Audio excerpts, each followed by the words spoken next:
Muling binaha ang ilang lugar sa Metro Manila dahil sa walang tigil na pag-ulan simula pa kaninang madaling araw. Si Bernard Ferrer sa detalye live. Bernard. Dayan, nagpapatuloy ang buhos ng ulan sa mga oras na ito, kaya namang ilang bahagi ng Metro Manila ang nakaranas ng pagbaha.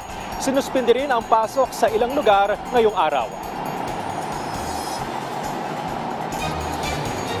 Batay sa monitoring ng MMDA, nakaranas ng pagbaha ang ilang lugar sa Metro Manila sa gitna ng tuloy-tuloy na pag-ulan.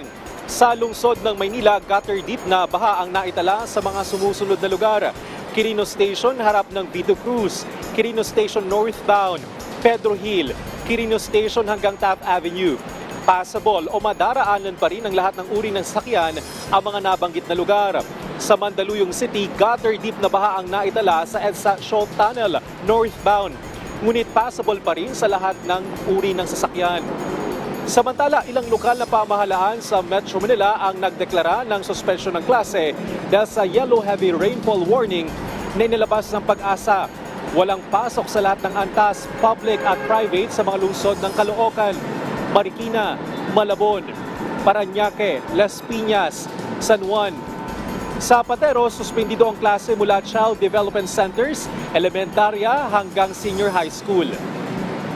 Sa Pasig City, suspendido ang in-person classes mula kindergarten hanggang senior high school, kabilang na ang mga nasa daycare at alternative learning system, public at private. Sa Valenzuela City, suspendido ang online at in-person classes para sa kinder hanggang senior high school at in-person classes para sa kolehiyo, public at private.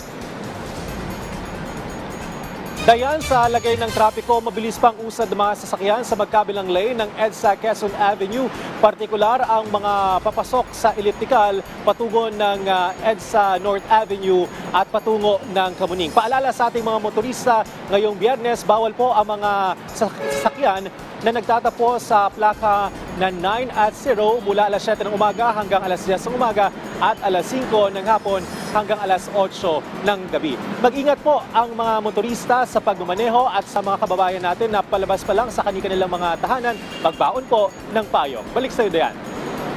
Maraming salamat, Bernard Ferrer.